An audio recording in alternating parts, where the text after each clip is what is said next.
할렐루야. 아멘. 할렐루야. 아멘. 자, 인사합시다. 사랑합니다. 축복합니다. 은혜 받고 돌아갑시다. 아멘. 자, 우리는 지금 예수님의 귀한 천국 복음의 말씀의 한 장면을 함께 나누고 있습니다. 우리 씨 뿌리는 비유 13장부터 시작해서 13장에 총 7가지 비유를 함께 나누고 있는데요. 우리 지난 시간에 마태복음 13장 44절, 46절의 말씀을 함께 나누었는데 그 뒷부분을 조금 못 나눠서 오늘 좀 마무리를 좀 할까 합니다. 자, 지난 시간에 왜 농부는 전 재산을 팔았을까라는 제목을 가지고 함께 말씀을 나누었죠. 우리는 이 천국이라는 개념을 우리가 한번 곰곰이 생각해보고 기도해봐야 할 줄로 믿습니다. 많은 신앙인들이 천국 하면 자꾸만 멀리 떨어져 있는 것, 또한 그 천국을 대가로 무슨 보상을 받기 위해서 가는 것처럼 생각하는데, 예수님께서 2000년 전에 이스라엘 백성들, 유대인들이죠. 유대인들에게, 하나님 믿는 그 사람들에게 천국을 설명하시는데, 어찌나 사람들이, 신앙인들이 좀 그런 것 같아요. 자기의 어떤 고집이라든지, 자기 신앙의 시간이라든지, 자기가 또 어렸을 때 배웠던 신앙의 기초를 가지고 잘 바뀌지 않는 것 같아요. 당연히 그렇겠죠. 그게 기초가 되니까. 그렇듯이 이 예수님께서 하나님을 믿는 그 유대인들에게 천국이라는 것이 무엇인지, 구원이라는 것이 무엇인지를 설명하는 13장의 말씀을 하는 가운데에 이례적으로 7가지의 비유를 설명을 하세요. 정말 대단한 거예요. 그러니까 저는 이 말씀 13장을 읽으면서 여러분들은 그냥 넘어가겠지만 저 같은 목회자들은요, 어떤 사람이 찾아오면 그 사람의 신앙을 상담하기도 하고 또 그 사람의 신앙을 양육하기도 하지 않습니까? 그런데 참 힘들 때가 있어요. 뭐가 힘드냐면 도무지 들으려고 하지 않는 사람들이 있습니다. 그리고 전혀 논리적이지도 않고 전혀 설득되지 않는 그런 어떤 걸 가지고 자꾸만 뺑뺑뺑뺑뺑뺑 돌면서 그렇게 하는 사람들이 있어요. 참 답답하고 힘들죠. 아마 예수님도 그러지 않았을까. 그러면 우리 같은 목회자들은요, 너무 힘들다 이런 생각이 드는데, 13장이 오늘 보니까 58절까지 되어 있는데, 58절까지 예수님이 7가지를 비유로 말씀하세요. 이거 설명했다가, 이거 설명하시고, 이거 설명했다가, 이거 설명하시고, 그리고 총 7번을 설명하시는 우리 예수님은 참 사랑이 많으신 것 같다. 우리 예수님은 참 우리하고는 성정이 참 다른 것 같다라는 생각을 합니다. 아이들을 키우다 보면 애들이 참 질문이 많잖아요. 그러면 엄마 아빠가 이제 설명을 해 줘요. 그러면 한두 가지 비유 들잖아요. 근데 불구하고 자꾸 엉뚱한 소리에. 그러면 어떻게 되죠? 그냥 화내죠. 화내. 화내. 몰라! 화냅니다. 예수님은 차분히 계속해서 천국이라는 것에 대해서 설명하시는 모습을 보면서 가르치는 또 하나님의 말씀을 양육하는 목회자로서 참 본이 됩니다. 참 귀합니다. 참 귀해. 우리가 씨 뿌리는 비유, 또 지난 시간에 가라지의 비유, 또 우리는 지난 시간에는 또 보와 진주의 비유를 가지고 말씀하셨는데, 한 가지 맥락입니다. 천국은 멀리 있지 않다. 천국은 멀리 있지 않다. 너희들이 죽어서 가는 극락왕생, 대가로 받는 천국이 아니고 이 땅에서 천국을 누려야 돼. 그렇기 때문에 내가 온 거 아니냐라고 예수님이 말씀하시는 거예요. 그래서 현재 임한 천국과 또 갈 천국. 할렐루야. 그걸 설명하시면서 주님께서 지난 시간에 보화와 진주에 대해서 천국을 말씀해 주셨어요. 우리가 날마다 기뻐하고 날마다 행복한 천국을 소유하면서 살기 위해서는, 이 땅에서도 천국을 소유하면서 살기 위해서는 몇 가지 우리가 마음속에 품어야 한다라고 했습니다. 기억나십니까? 그 첫 번째가 뭐죠? 그게 뭐죠? 예수님으로 인한, 또 하나님으로 인한 신앙에 있는 뭐가 있어야 돼? 목표가 있어야 된다. 할렐루야. 할렐루야. 우리가 이 땅을 살아가면서 행복하다는 것은요, 무엇을 이루어서가 아니라 진짜 행복한 것은 내가 목표를 갖고 있는가, 갖고 있지 않는가가 가장 중요하다. 마태복음 13장 44절에 보니까 이렇게 되어 있습니다. 천국은 마치 밭에 감추인 보화와 같으니 사람이 이를 발견하여 숨겨두고 어떻게 기뻐하고 돌아가서 자기의 소유를 다 팔아 그 밭을 사느니라. 이 기쁨이 언제 시작됐죠? 그 밭을 사서 보화를 얻은 것에부터 시작됐습니까? 아니면은 그 보화를 발견한 것이 시작됐습니까? 보화를 발견하고 숨겨두면서 기뻐하며 돌아갔다고 그랬잖아요. 할렐루야. 우리의 삶 가운데요, 진짜 천국을 소유하고 살아가려면요, 내 삶 가운데 내 인간적인, 내 계획적인, 내 그런 목표가 아니라 우리는 하나님을 향한, 하나님으로 인한 천국에 대한 비전을 갖고 있는가 없는가가 가장 중요하다. 할렐루야. 제가 예전에 목회하면서 큰 교회도 있어봤고, 또 중간 교회도 있어봤고, 개척도 한 12년 해봤는데, 두 종류의 사람을 항상 볼 때마다 참 의아하기도 하고 참 이거는 아니다라는 생각을 많이 했어요. 우리 교회에 두 종류의 남자 집사님이 계셨습니다. 한 집사님은요, 그냥 소박해요. 소박하다는 뭐 표현이 좀 그렇습니다. 가난합니다. 가난해요. 그리고 한 집사님은요, 건설하신 분인데 굉장히 잘 삽니다. 뭐 1년에 몇십억씩 하시는 분이에요. 그런데 그 두 분의 삶에, 둘 다 안수 집사님이신데, 두 분의 삶의 모습을 보았을 때에 한 가지 느꼈던 게 뭐냐면, 이 사람이 더 행복한데, 이 사람이 더 좋은데, 라는 생각이 항상 들었어요. 근데 우리 인간적으로 판단했을 때는 뭐 1년에, 한 달에 몇 천만 원씩 이렇게 또 몇 억씩 들어오는 이 집사님이 삶 가운데에 기쁨이 더 많을 것 같고, 걱정이 없을 것 같고, 항상 하나님을 하는데 더 적극적일 것 같은데, 두 사람을 봤을 때에 이 집사님 훨씬 더 행복해 보였습니다. 근데 제가 이 말씀을 묵상하면서 그 두 집사님이 떠오르는 이유는 뭐냐면 그 두 집사님이 말씀하시는 포인트의 인생에 대한 목표가 달라요. 목표가 달라. 한 집사님은요, 어떻게 하면 주일학교에서 뭘 어떻게 하죠? 어떻게 이번 수련을 어떻게 하죠? 어떻게 하면 우리 가족의 찬양을 어떻게 하죠? 매일같이 삶 가운데 그런 목표가 있어요. 그러니까 예수님으로 인한 예수님을 기뻐하기 위해서 어떻게 살면 되지라는 뭐가 있어요? 목표가 있다. 하나님으로 인한 예수님이라는 천국의 목표가 있어요. 그런데 이 집사님을 보시면요, 항상 예배에 늦지만 항상 오는 모습을 보면요, 항상 우울해 있습니다. 그러면 물어보죠. 사람이 얼굴을 보면 알 수 있잖아요.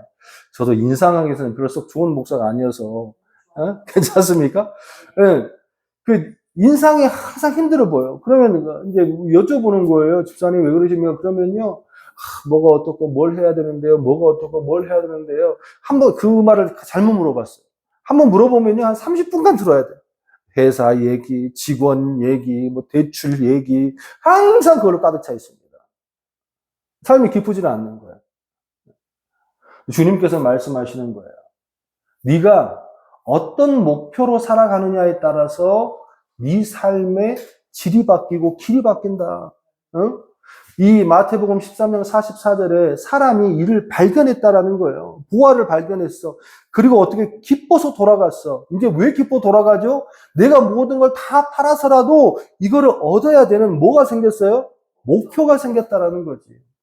이 두 집사님이 똑같은 목표가 있습니다. 어떻게 살아야 되는 목표가 있어요. 한 집사님은 예수님으로 인하여서 예수님을 어떻게 기뻐하며 살겠냐는 목표가 있는 거고, 한 집사님은 그냥 어떻게 하면 돈을 열심히 벌겠다는 목표가 있어요. 둘 다 직분자예요. 둘 다 안수 집사예요. 저는 모르겠습니다. 예수님이 누굴 칭찬하실지. 하지만 중요한 것은 이 집사님이 훨씬 더 삶 가운데 뭐 하더라? 기뻐하더라. 할렐루야. 저는 소원합니다. 우리의 삶 가운데 과연 예수님으로 향한 어떤 목표를 갖고 계시는가? 또한 어떤 비전을 갖고 계시는가? 삶 가운데에 날마다 천국의 기쁨을 누리기 위해서는 주님을 향한 목표가 있으시길 소원합니다. 짧게라도 이번 주에는 한 장이라도 성경책을 날마다 읽고 넘어가겠다. 날마다 10분이라도 기도하겠다. 날마다 하나님 앞에 칭찬받는, 칭찬하는 사람이 되겠다. 그런 목표가 있으시기를 주님 축원합니다. 두 번째, 우리 함께 나누었죠. 지난 시간에 어떻게 하면 날마다 천국의 기쁨을 누릴 수 있느냐. 자, 목표가 있다면 뭐가 있어야 돼요? 끝까지 그거를 하기 위한 뭐가 있어요? 집중력, 지구력이 있어야 된다. 저는 그 성도들을 보거나 또 청년들을 볼 때 그런 분들 참 많이 봐요. 어떤 걸 보냐면 날마다 목표가 있어. 날마다 목표가 있어. 또 날마다 계획이 있어.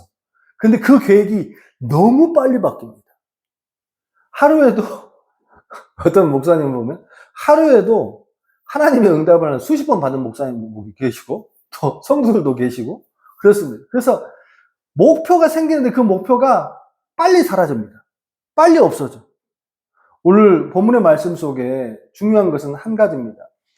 두 부류의 사람이 등장. 하나는 뭐냐면 밭에 보화가 숨겨진 것을 찾는 농부가 있고 또 하나는 진주 상인의 모습이 나와요. 우리 45절 볼까요? 또 천국은 마치 좋은 진주를 구하는 장사 같으니 이 사람은요 진주 상인입니다. 극히 값진 진주 하나를 발견함에 가서 자기 소유를 다 팔아 그 진주를 사느니라. 좀 달라요. 달라요. 그래 말씀드렸잖아요. 진주를 보화를 밭의 보화를 산 사람은 그 사람은 그냥 일을 하다가 그 보화를 발견한 것이고 어떤 사람은 그냥 진주 상인이에요. 그러니까 좋은 진주를 찾아다니는 사람이에요. 그러니까 유형이 달라요. 이 모습을 보면서 저는 그런 묵상을 했어요. 예수님께서 왜 이렇게 다른 부류의 사람을 두었을까? 신앙이 그렇습니다. 이거 억울해할 필요 없어요. 저도 그랬거든요.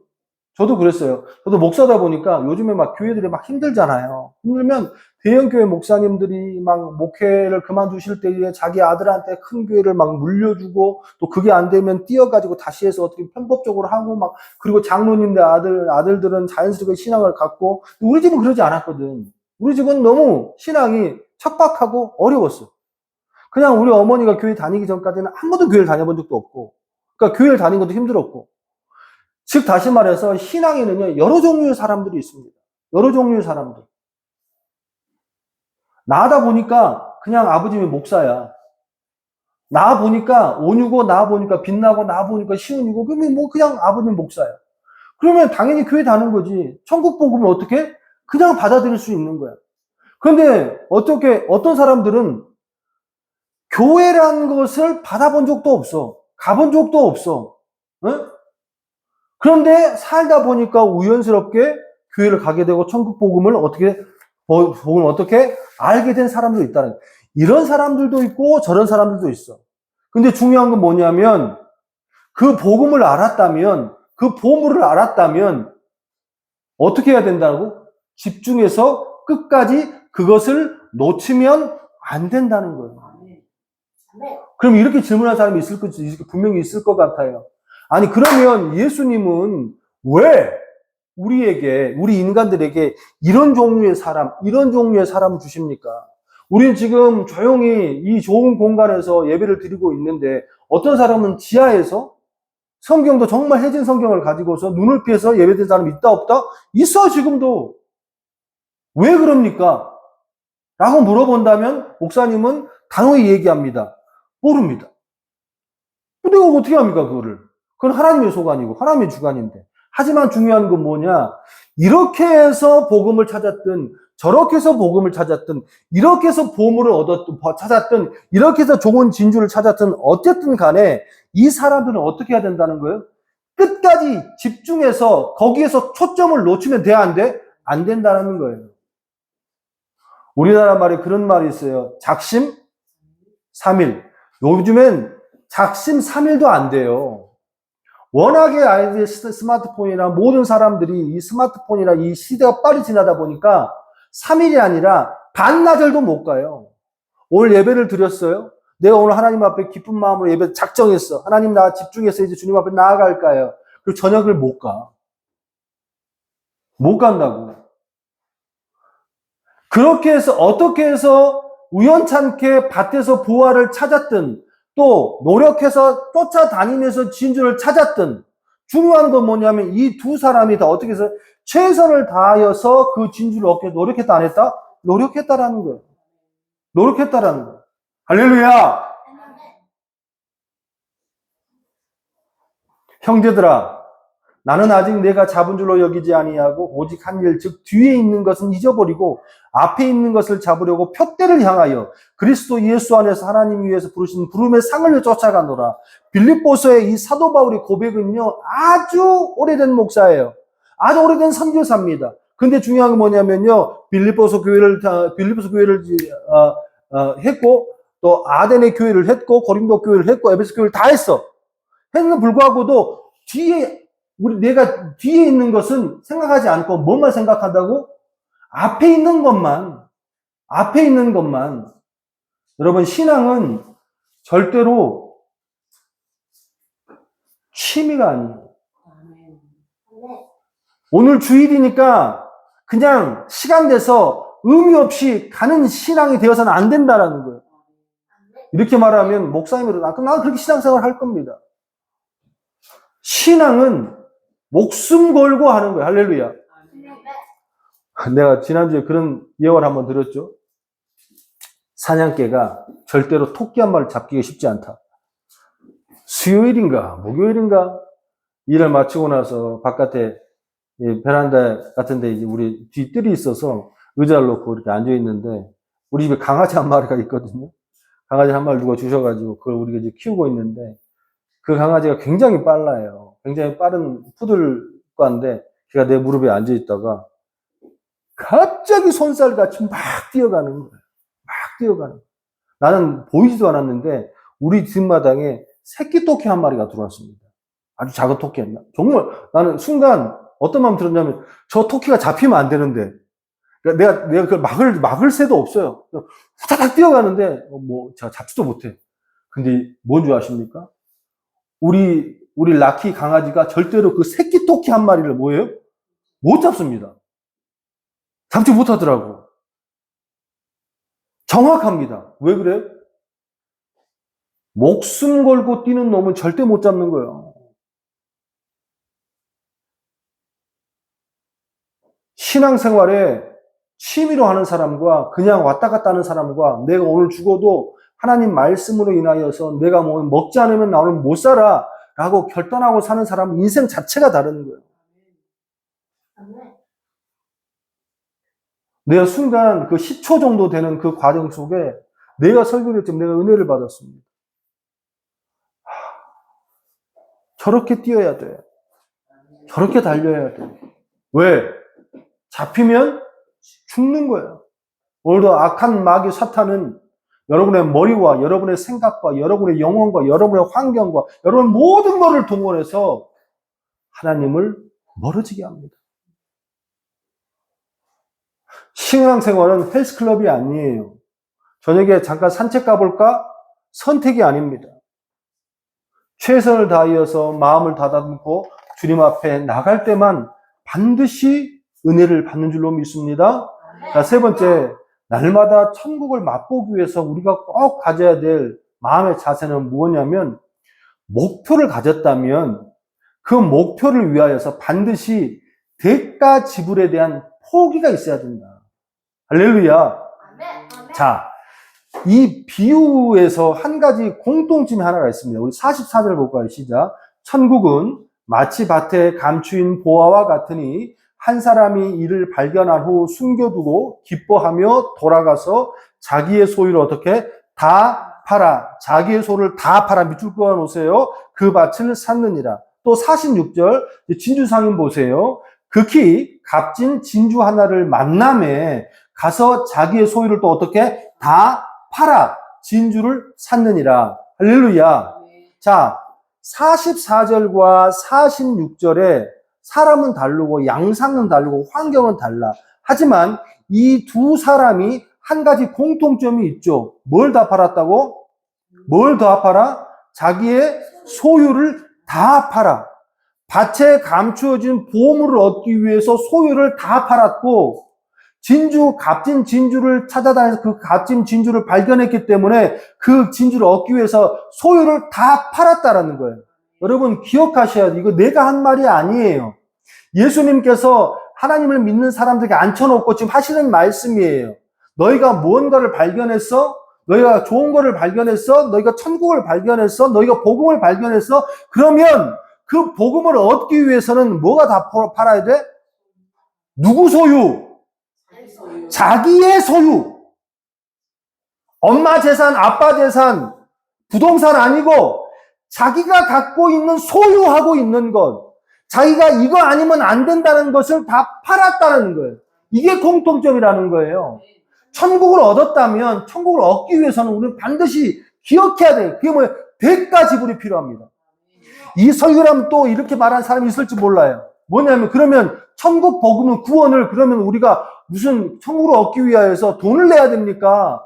아니면 돈으로 사는 겁니까? 뭐 우리의 노력이 필요합니까? 아니, 그 얘기가 아니에요. 천국을 얻기 위해서는 물질을 내놓으라는 게 아니에요. 천국을 얻기 위해서는 뭐냐면 내가 이제까지 살고 있었던 가장 중요하다고 생각했던 것들의 어떤 가치의 포기가 있어야 돼, 없어야 돼? 있어야 된다는 거예요. 우리는 팔지 않고 그 보물을 살 수 없겠냐고 하는 거예요. 내 자존심, 내 성질, 내 경험, 내 신앙 시간, 내 물질, 내 학력, 내 자식, 이 모든 것이 내가 갖고 있는 소유의 가장 중요한 거라고. 이게 1번이었다면 이거와 하나님의 감추어준 보화와 값진 진주를 동시에 가질 수는 있다, 없다? 없다라는 거예요. 없습니다.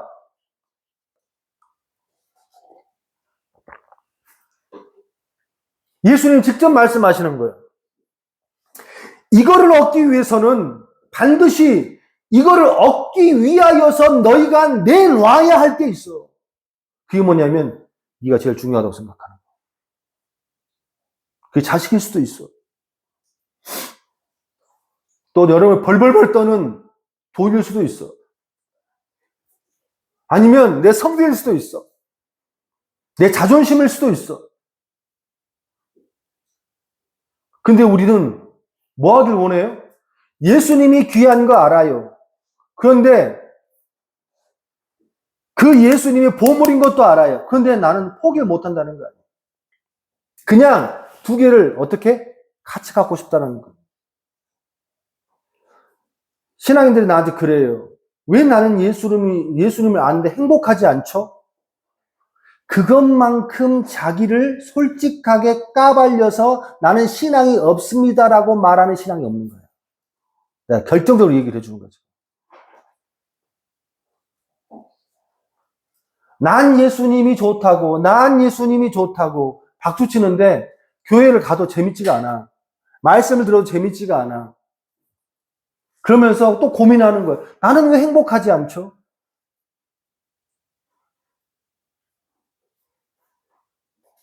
답은 간단합니다.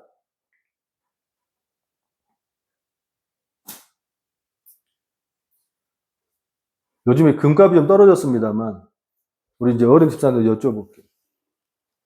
요즘에 금 한 돈이 얼마예요? 한 100만 원 합니까? 8, 90만 원 합니까? 저는 금 뭐 한 8만 원, 7만 원대까지 보고 그 기억이 없으니까. 금 한 돈과 은 한 돈이 있습니다. 은 한 돈 파면 금 한 돈 준대요. 할 거야, 안 할 거야? 당연한 거 아니야?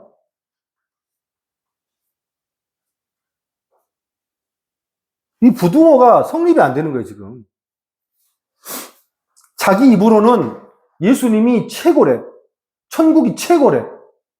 그러면 예수님은 금보다도 귀한 다이아몬드야. 그런데 자기가 갖고 있는 그 은 한 돈을 절대 포기를 못 하는 거지. 그러니까 이 은 한 돈 내려놓고 다이아몬드 가져야 되는데 이거를 포기를 못 하는 거야. 왜? 왜?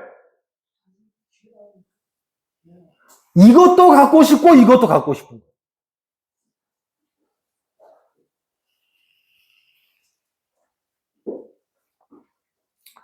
저 집사님은 뭐가 저렇게 감동돼서 저렇게 눈물을 흘리면서 얼마나 은혜를 받고 나는 왜 이렇게 교회를 가도 신앙생활에도 30년, 40년을 해도 그 자리일까?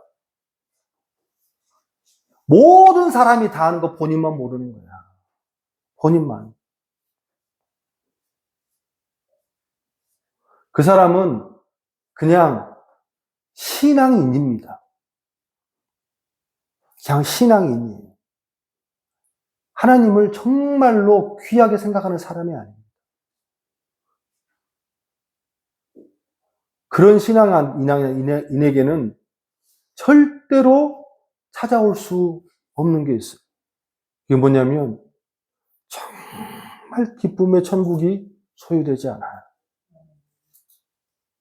대형교회로 사람들이 막 몰립니다.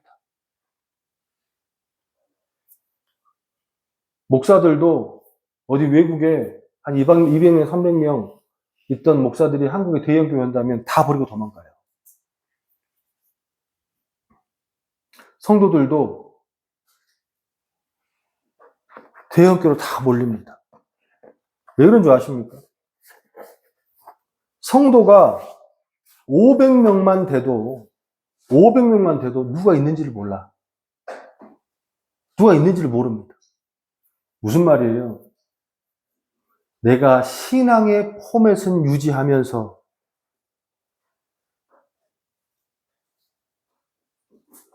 신앙의 그 틀은 유지하면서 내 할 것은 또 유지하면서 우리는 개척에서 12년을 개척을 했어요. 횟수로 13년. 개척교회를 함께 섬겨본 분들은 다 아실 거예요. 개척교회 가장 힘든 게 뭔지 아시면 숟가락 몇 가지 다 알아. 저 사람이 헌금을 얼마 하는지. 한 10명 나오는데 안 나와. 그러면 그냥 다 관심이 가. 하나부터 10까지 다 드러납니다. 신앙이 안 클 수가 없어요. 근데 대형교회 들어가잖아요. 그러면요. 누가 나왔는지 안 나왔는지. 캘거리는 더 가는 것 같아요. 내가 절대로 포기하지 아니하고 내가 절대 내려놓지 아니하고 내가 절대로 무엇인가를 대가 지불하지 않고서는 내 삶 가운데 진짜로 예수님을 만나는 그 천국을 누릴 수 있다 없다? 없다. 마태복음 16장 24절에 이에 예수께서 제자를 이르시되 아무든지 나를 따라오려거든 누구를 부인하고 자기를 부인하고 자기 십자가를 지고 나를 따를 것이니라. 할렐루야. 즉 다시 말하면 나를 부인하지 아니하면 십자가는 질 수 있다 없다? 없다라는 거예요.